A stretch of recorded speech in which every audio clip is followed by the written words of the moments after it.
Okay, so tonight's class is going to be vaguely going to be about money. We titled the talk, How to Use Money and Not Be Used by Money. And I think some people showed up like, I'm finally going to learn how to use money.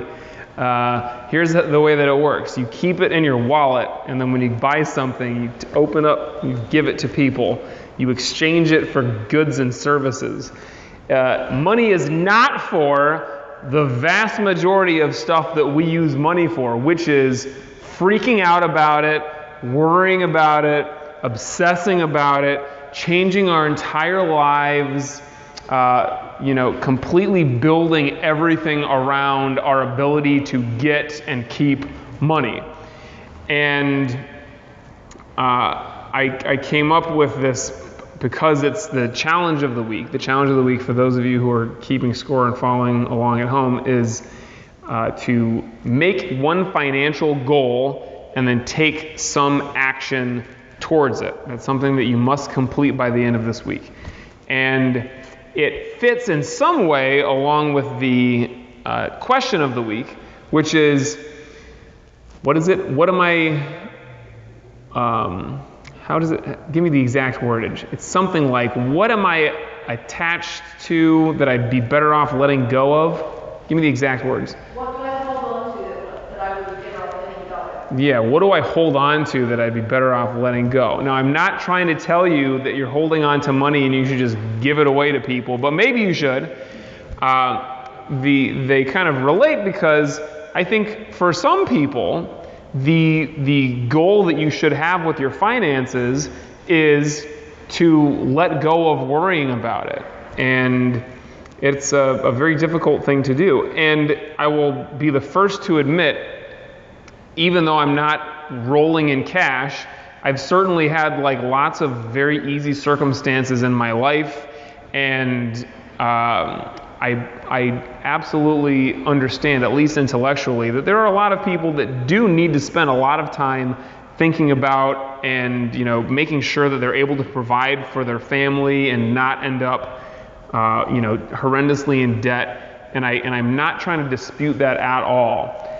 What I dispute is basically the same thing that I always dispute, which is the difference between attachment and being committed to something, or the difference between worrying about something and thinking and acting in a positive way, in some way that is actually conducive to progress, in some way that's constructive, which is not usually what we choose to do. As an example, for years, after college, when I was supposed to be an adult, and I was supposed to be able to have, my money situation under control, for years, I would be afraid to look at my bank account online. And then I had the website, and then I had an app on my phone. I had plenty of ways that I could look at it, and I would be afraid. I would see the app on my phone and go, ooh, I don't want to know. And I would literally go just weeks at a time, knowing that there was a good chance that I did not have enough money to be buying the things that I was buying, and that I would not have enough money to pay rent. And I just didn't look at it because I was afraid that I was going to look at it and realize that I've got negative dollars and this is a really bad situation. That's not helpful. To not know what the situation is to to stick your head in the sand. This is not the way to to live life. You got to be connected to reality. So at some point I got over it. And there's nothing really dramatic or insightful I have for this. I just basically decided, I'm not getting anywhere or getting any use out of not knowing and just being afraid. So then I decided to look at it. And sometimes I would look at it and I would say, oh, I've got a few bucks in my bank account. And sometimes I would look at it and go, oh, I have negative dollars in my bank account. And I've got to know what's going on so that then I can make decisions from there. what I would say is the thing that kind of brought the whole topic together, which seems like it's kind of going in multiple directions. It's like, is this about money, or is this about attachment and letting go, or whatever? Is the third topic, which is when I came in today, I wasn't quite sure how I was going to put this together, and then I asked Julia, I said, what do you think I should talk about tonight? What do you want to hear about? And she said, can you talk about patterns, like how we get kind of stuck in the same patterns and we have a hard time breaking through that? And I was like, yeah, that's what I talk about like every week. It's about the way that we are attached to things. And it's very clear, kind of black and white, to see the way that works with money, whether it's, our fear or whatever. We are attached to it, and we might be attached to the actual money. We might be attached to the way that we are with money, if it's being afraid of it, or it's, being stingy, or if it's overspending, or whatever our relationship is with it. We have a tendency to be attached to that way of being, that way that we think of ourselves. And that's kind of a pattern. It's a pattern of thought, or a pattern of doing or being. But we also have these patterns that are more, I guess, like they take up multiple things or multiple areas of life. And you could I'm sure that many of you have had this experience where just for weeks or months or years at a time, you'll wake up and you will have essentially the same day. Like almost every day. You wake up and you eat this thing, which I personally do and I love, but some people really, really don't like eating the same thing. If you're really lucky, you get to wear the same clothes every day, like me. You maybe watch the same shows, you drive to the same place, you actually drive the same way every single day, and you get to the same place, and you type on the same computer, and you talk to the same people who have the same conversations. Mondays, am I right? Yep. I can't wait till Friday, and then it's Friday. I'm so glad it's Friday, and all you're doing is just like, waiting until the next day and kind of moving it along. And it's like, I do this, but nothing is changing. It's kind of this pattern, and then you go home, and then you just, eat the same thing and watch the same shows and go to bed and then wake up and do the same thing. The truth is, there's nothing wrong with that. The truth is that it is actually, in some ways, very freeing and quite wonderful and empowering to have those things that are kind of habitual, or that are the same, if you know how to find freedom in it. The problem is that we don't find freedom in it usually. We find that we feel ourselves to be trapped. And it occurs for us, life seems like a prison that we are in. And it's like, I have no control over that. These are just the circumstances that I found myself in, and there's nothing that I can do about it. I'm trapped in these patterns, and I'm just stuck. And I just, like Groundhog Day, I just relive the same thing over and over again. I walked to the bathroom in the back of the dojo the other day, maybe it was yesterday, and I have my bathroom that I like to use. There are two bathrooms, and my bathroom is the one on the right. So you guys stop using that one. No, we have two bathrooms because I want people to be able to use both of them. But once in like a month, I'll go back there and somebody will be in that bathroom, and the first thought I have is, what the hell is this? Somebody's using my bathroom. What gives? And then I have to walk into the other bathroom and use it. And when I do that, almost every time, the very next thought that I have is me laughing at myself, like, that's a ridiculous and hilarious thought to have. Like, this is my bathroom. I mean, yeah, I pay the rent, but it's for all of us. And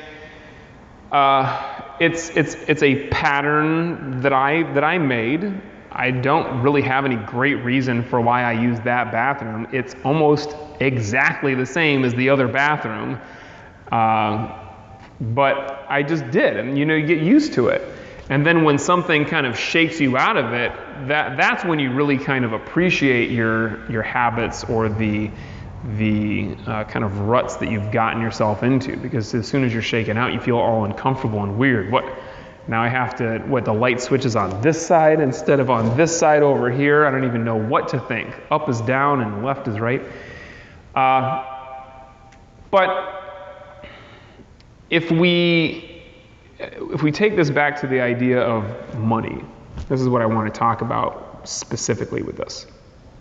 We have our jobs. This is that place that you go to, the same place every day, and you type on the same computer every day. And this is what I imagine everybody does at work. I go like this, and everyone else goes like this. But it's the same. If you like your job, if you like the people that you work with, you find that it's empowering, you find that it's rewarding, you feel like you're making a difference, you can be totally happy going to the same place. And you should be. You can hate your job, and you will then most likely not find it very enjoyable going to that place and doing that thing.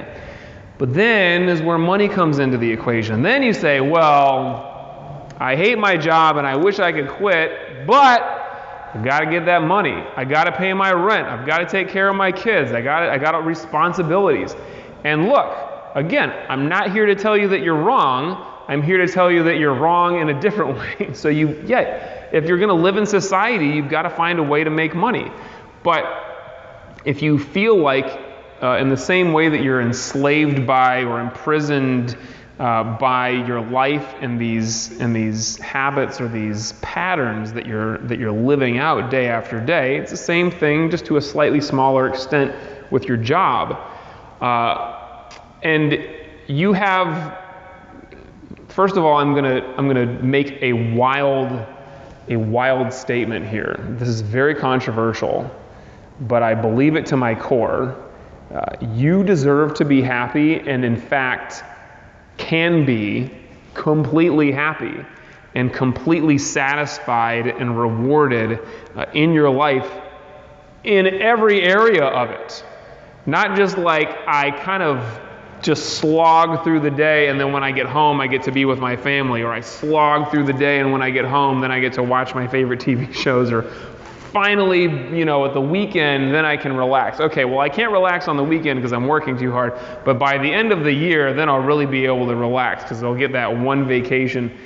Like, you can be like that, but recognize that it's your choice. And back to the idea of being able to be happy and choosing this. We want to be able to choose. And I mean, like, you have your circumstances that you're in. You can choose those circumstances and enjoy it and recognize, like, I fully have the power to be here, and this is my choice.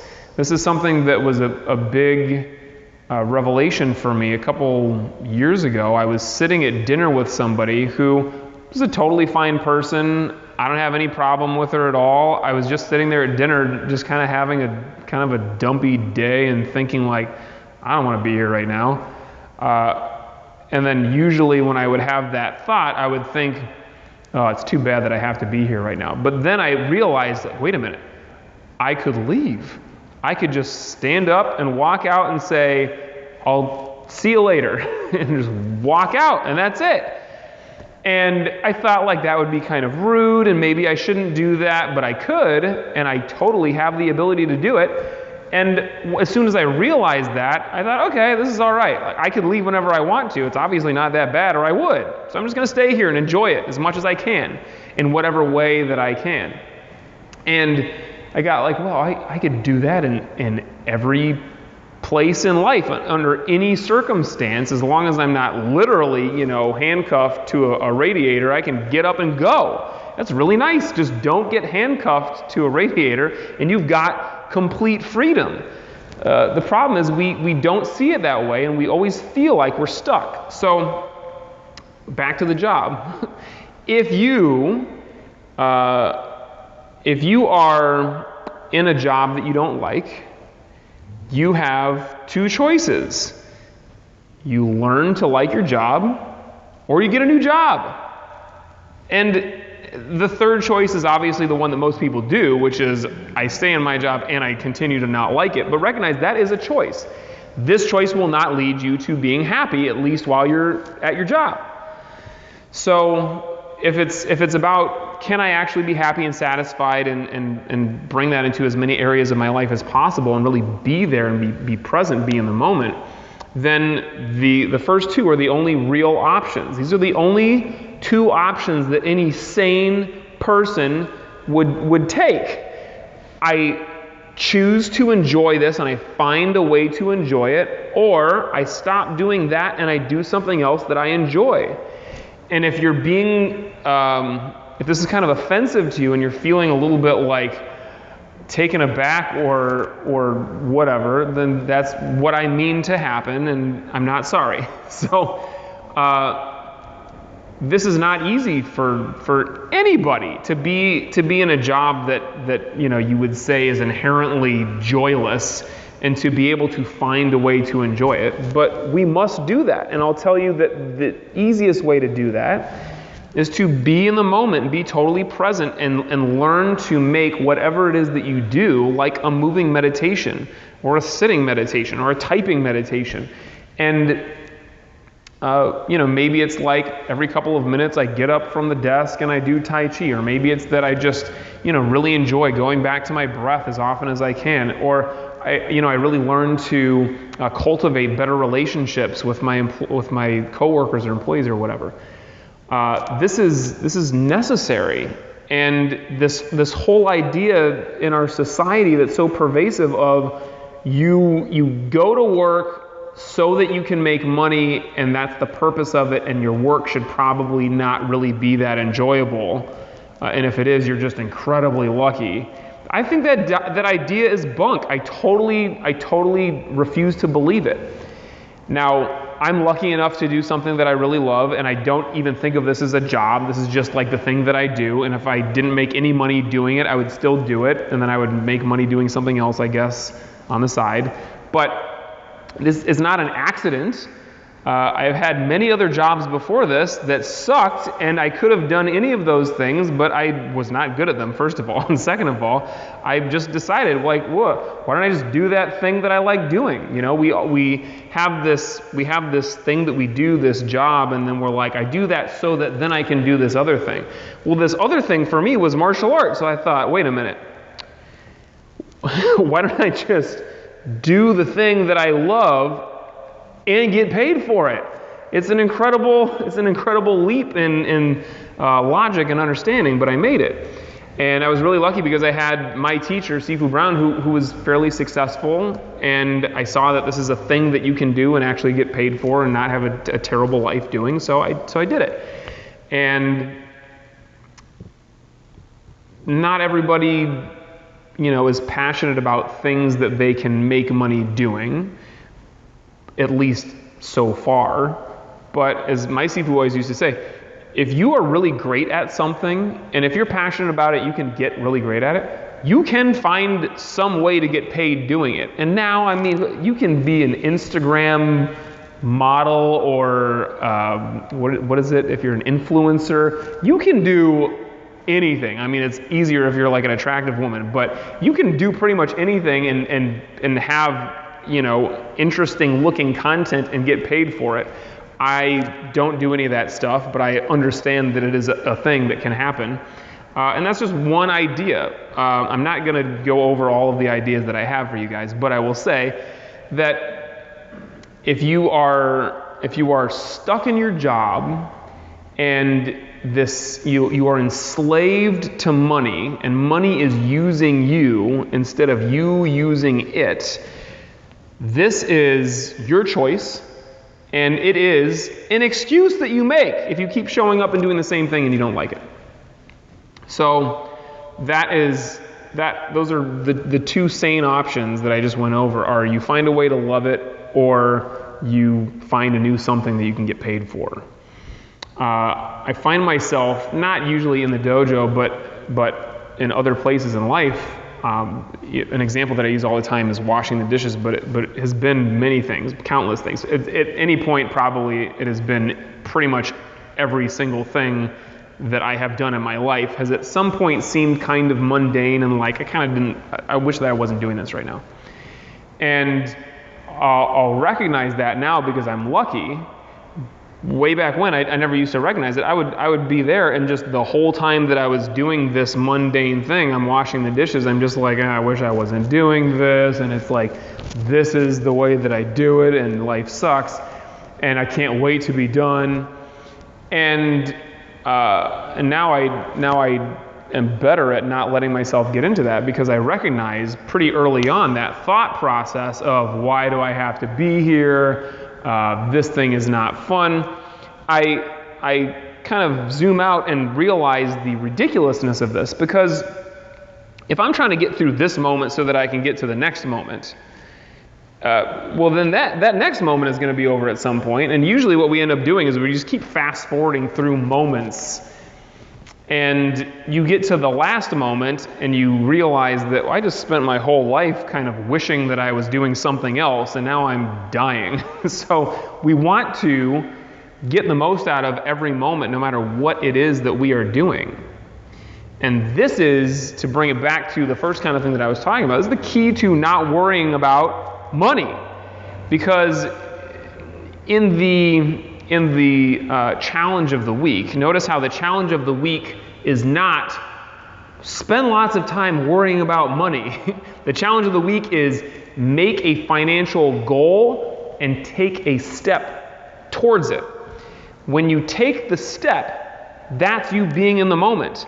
And taking the step might mean that, I write something down, an idea that I have. That step might mean that I just, hand in a resume to one place.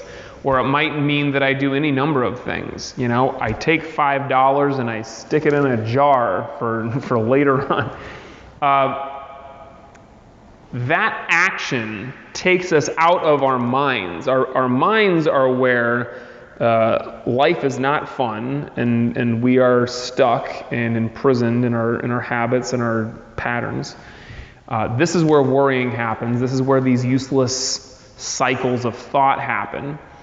And what you want to be able to do is recognize that and say, I'm not going to spend my time up here. I'm not going to spend my energy up here. I'm going to spend my time out here in the world. So what is it that I want to do? I take that worrying and I turn it into some kind of a plan. And it could be very simple. And then this plan has steps. And then I take the first step. Then you are living in the moment. And now you're free. You are acting, you are being, you are free of worry, free of those cycles of thought. So this could be related to, what you have a great passion about doing for a job. Maybe it's like, well, realistically, I need to save this much. Okay, so that's your financial goal. It could be whatever.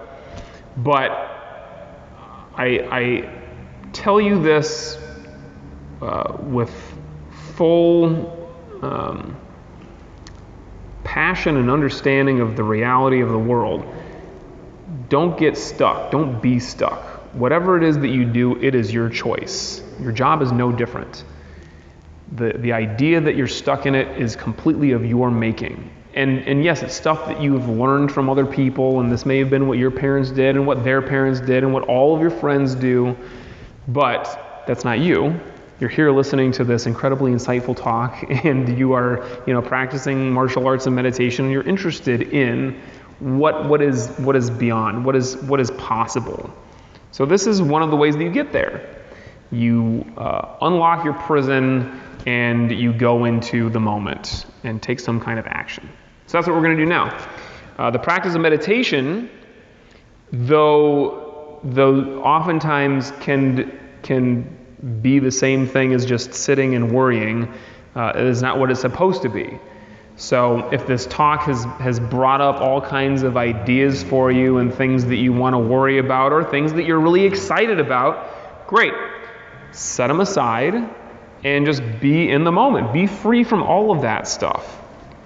And then I find that one of the best ways to be creative and kind of come up with whatever it is that's next for me is to meditate and get to a clear place. And then when that meditation is done, okay, now is when I'm going to do some work. Now I'm going to kind of come up with whatever it is that there is for me to do. But if you spend your whole time meditating, sitting there and worrying about stuff, you never got to that clearing, and you have in fact just taken the same cycles of thought and patterns and attachments and just stewed in them for however long, and then at the end of it, now you're just, worry stew instead of clear and free. So let's get to clear and free. Sit comfortable.